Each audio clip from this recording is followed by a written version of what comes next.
If you're anything like me, you have looked through the new PlayStation Plus offerings and thought to yourself, I wonder what good platinum trophies are in here. And with hundreds of games to sift through, you're probably thinking, man, I wish there was some guy on the internet with a great moustache who could pull all of the best platinum trophies together for me.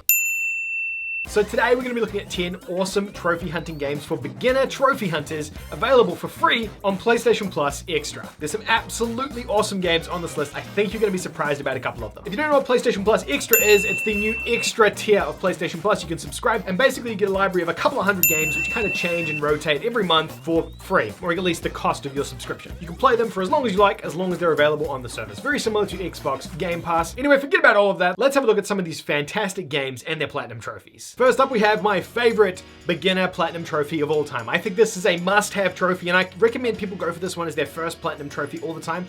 Marvel's SpiderMan. It's a fantastic game because it's an awesome action-adventure game that anyone can get behind as a third-person action game. You get an open world, you get to swing around as Spider-Man, you do a bunch of missions. It's kind of very straightforward. But platinum trophy-wise, it's fantastic. There are no missable trophies in this game, which means you can play through it at your own pace any way you want, and you're not going to miss any trophies. Obviously, if you play through it without a guide, you're going to have to go through and backtrack and things after the game is finished, but because there's no missable trophies, it means you can play it any way you want, all the way through, don't have to spoil anything or look at a guide, and then you can go back and look at a guide after you finish the game and get the platinum trophy in it.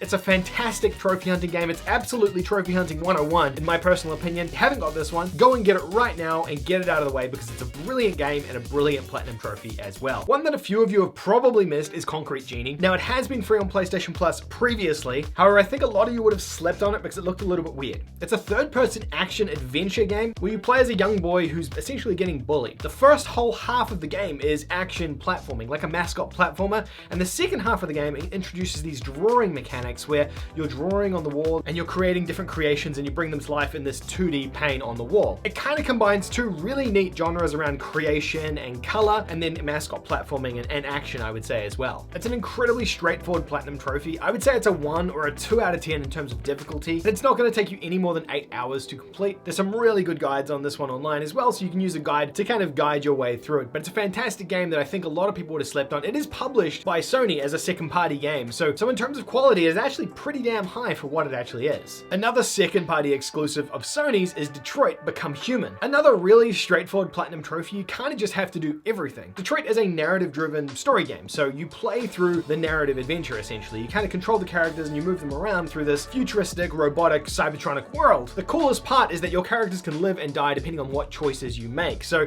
you can choose for a character to live and succeed if you want him to or not in his quest. A lot of cinematic storytelling in this one here, so if you like more action and fast-paced games, it's probably not the right one for you, but if you're looking for something to break up maybe a long open world game, this is a really good palate cleanse style game to play in between because you can kind of just sit back and watch the story unfold and then make decisions occasionally. It's a pretty lengthy platinum trophy, I would say. It's probably going to take you around like 20-25 hours to platinum this one because you do need to go through and go down particular routes. Now, obviously, because it's a choice-based game, depending on which choice you take, it can branch the story off completely differently. So you might have to go back through and branch the story a different way to earn a different trophy. Because of that, the length of the game is a little bit longer, but once you've finished it, you can actually go back and see where all the different decisions could be made, and you can go back to specific chapters and choose those alternate decisions. A really new game that's on this list is Marvel's Guardians of the Galaxy, and while I can't say this game is anywhere near as good as Marvel's Spider-Man, it does still have a particular level of charm as an action-adventure game. It's more of a linear action game, think like Uncharted, rather than open world game like Spider-Man, and I definitely don't think the story,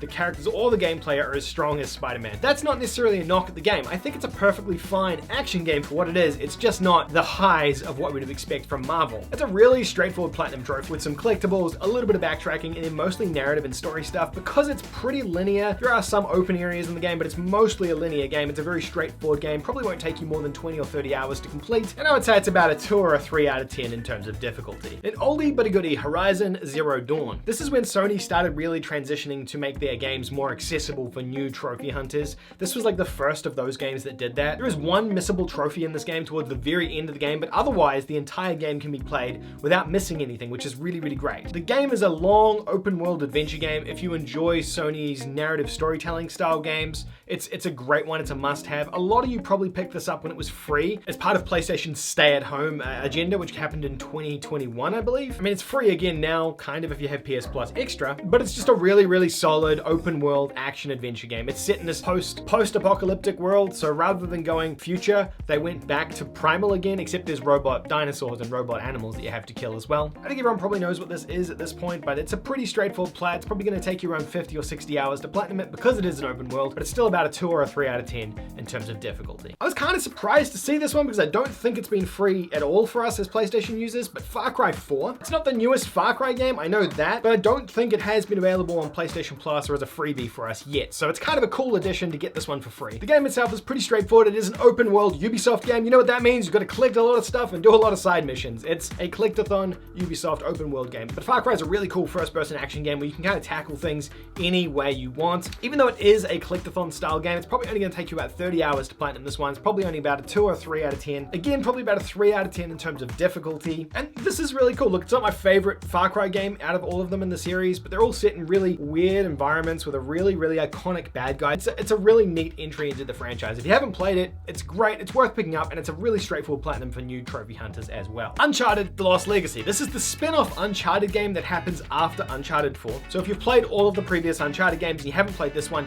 here, you take control of Chloe in this one, and rather than focusing on Drake's story, it focuses on the story of Chloe and Nadine, two protagonists from previous Uncharted games. It's probably not as strong of a game, in my opinion, as Uncharted 4 or 3 or 2 is, but it does follow the same trends of really, really pulpy action and then blended particularly well with cinematics and really big set pieces. I don't think it reaches the highs of the previous entries in the franchise, but if you need more Uncharted, this is kind of all you've got for the time being, and I think it's a worthwhile action game at that. The game itself is probably going to take you around 35 hours to platinum, and it's about a 3 out of 10 in terms of difficulty. One of my favorite games to come out in the PlayStation 4 generation was Until Dawn. It's very similar in terms of gameplay to Detroit. In fact, was heavily inspired by David Cage and his team, the guys who made Detroit. This one here is a horror game. See, it is like a campy Friday the 13th-y style horror adventure. You basically watch the narrative play out, you control them slightly. And there are some elements where you kind of have to use, it's a walking simulator, you move around, you interact with puzzles and things like that. But for the most part, it's a narrative-driven game. This one is really cool. The characters can all die. I think there's like 8 or 9 characters in this game, and they can all die pretty much at any time throughout the game. It's a really neat one. It's like a whodunit. You don't know who the murderer is, or what the mystery is, or what the monster is going on in the background, and people are just dying, and things are happening, and keeps switching between characters, and you see different pieces of the puzzle as you play through it. Your first playthrough of this game is going to be so crazy. It was wild. I wish I could go back and experience that for the first time again,